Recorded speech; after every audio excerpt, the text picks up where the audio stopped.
पनडुब्बा the water demon. अगर कोई आपसे किसी नदी या तालाब के किनारे थोड़ी सी शराब या एक बीड़ी मांग ले तो आप क्या करेंगे? शायद आप उसे एक घूंट या एक बीड़ी दे देंगे। पर अगर वही मांगने वाला आपको अपने साथ पानी में ले जाकर डुबाकर आपकी जान ले ले तो? मोहन बिहार के गया जिले के एक छोटे से गांव में रहता था और एक दिन बाद उसका जन्मदिन था। वो 18 साल का होने वाला था। उसके ज्यादा दोस्त नहीं थे, तो उसने सोचा कि वो अपना जन्मदिन अपने माँ बाप के साथ मनाने के बाद खुद को एक छोटी सी पार्टी देकर स्पेशल बनाएगा। पर उसे क्या पता था, पर ये उसकी जिंदगी की सबसे भयानक पार्टी होने वाली थी। मोहन की उम्र ज्यादा तो नहीं थी, पर उसके कुछ कम उम्र दोस्तों ने बीड़ी और शराब पीना शुरू कर दिया था। मोहन को लगने लगा था कि शायद बड़े होने का मतलब बीड़ी और शराब पीना ही था। उसने डिसाइड कर लिया था कि इस साल अपने जन्मदिन पर वो कुछ बड़ों वाला काम करेगा। मोहन ने प्लान बनाया था कि वो स्कूल से आएगा, मम्मी पापा के साथ खाना खाएगा और सबके सोने के बाद अपने पापा की अलमारी से बीड़ी निकाल लेगा और एक प्लास्टिक की बोतल में उनकी थोड़ी सी विस्की डालकर अपने बर्थडे को सेलिब्रेट करेगा। बहुत दिमाग लगाने के बाद मोहन को आइडिया आया कि वो अपनी पार्टी किसी ऐसी जगह करेगा जहां उसे कोई नहीं देख सकता था और गांव के पास वाले तालाब से बेहतर जगह हो ही नहीं सकती थी।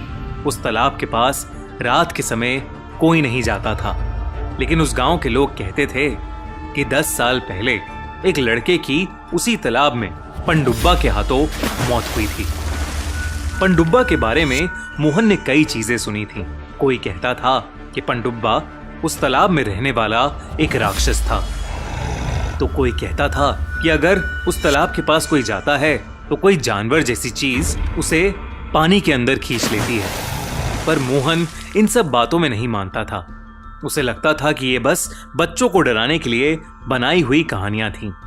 फाइनली मोहन का जन्मदिन आ गया और वो अपने प्लान के मुताबिक पहली बार इतनी रात में घर से बाहर निकलकर उस तालाब के पास जा रहा था। रास्ते में एकदम अंधेरा और गहरी शांति थी। मोहन अपने फोन की टॉर्च ऑन कर खेतों के बीच से जा रहा था, जहां उसे बस अपने कदमों और झिंगुरों की आवाजें आ रही थीं। तभी उसे अपने सामने वो तालाब दिखा। मोहन के अलावा वहां दूर दूर तक कोई नहीं था। उस तालाब पर सन्नाटा छाया हुआ था। मोहन को थोड़ा डर तो लग रहा था, पर उसने अपने डर को अपने अंदर समेटा और तालाब के किनारे बैठ गया। वो नहीं चाहता था कि उसे कोई भी वहां देख ले, इसलिए उसने अपने फोन की टॉर्च भी ऑफ कर दी। हर तरफ केवल अंधेरा था, बस चांद की रोशनी थी जो उस तालाब पर पड़कर आसपास फैल रही थी। तालाब के पानी की शांति के साथ दूर दूर तक बस झिंगुरों की ही आवाजें आ रही थीं। मोहन ने बड़े ही आराम से प्लास्टिक की बोतल खोली और विस्की का पहला घूंट लिया और तभी उस तालाब की शांति में एक हलचल हुई। मोहन ने पीछे मुड़कर देखा तो वहां कोई नहीं था। उसे लगा कि कोई तालाब का मेंढक या मछली होगी, तो उसने उस पर ज्यादा ध्यान नहीं दिया और अब अपनी जेब से एक बीड़ी और माचिस का डब्बा निकाला। उसने बीड़ी अपने मुंह में रखी और जैसे ही उसने माचिस जलाई, उस आग की रोशनी में उसे अपने पास कुछ दिखा। उसने माचिस की लौ को साइड में किया, पर अब वहां कोई नहीं था।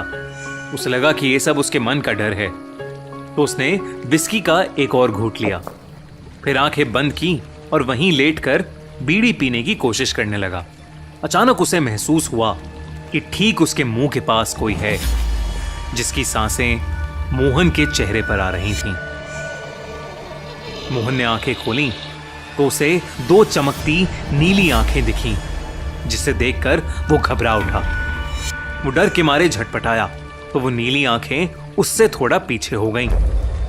मोहन घबराहट के मारे वहां से उठा और अपनी टॉर्च जलाकर उसने देखा कि उसके बगल में एक बहुत ही अजीब सा जीव बैठा था, जिसका पूरा शरीर काई से भरा हुआ था।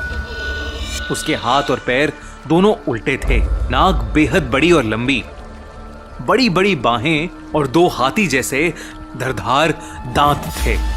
वो मोहन से एक धीमी पर साफ आवाज में बीड़ी और शराब मांग रहा था और अपनी बड़ी भयानक आंखों से उसे घूरते हुए अपने बेहद ही नुकीले नाखूनों वाले हाथ मोहन की तरफ बढ़ा रहा था। जैसे ही मोहन ने उसे अपने पास आते देखा, उसका खून जम गया, क्योंकि उसे समझ आ गया था कि वो पनडुब्बा ही है जिसके बारे में सभी गांव वाले बात करते थे। और गांव वालों के अनुसार पनडुब्बा किसी को भी डूबने से पहले उससे तंबाकू या शराब ही मांगता है, और मोहन के पास दोनों थे। पनडुब्बा फिर से अपनी धीमी आवाज में बोला और मोहन से बीड़ी और शराब मांगने लगा। वो धीरे धीरे अपने नुकीले हाथ मोहन के चेहरे के बेहद करीब ले आया। मोहन, जिसके एक हाथ में बीड़ी और दूसरी हाथ में शराब थी, वो सुन्न पड़ गया और उसके पसीने छूटने लगे। पनडुब्बा अब धीरे धीरे उससे बीड़ी और शराब मांगते हुए उसके और पास आ रहा था।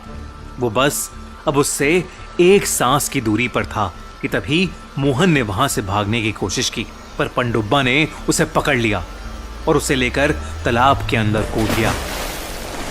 मोहन को आखिरी चीज जो महसूस हुई वो ये थी कि पनडुब्बा उसे तालाब के सबसे गहरे हिस्से में ले जा रहा है और उसकी सांस धीरे धीरे खत्म हो रही है।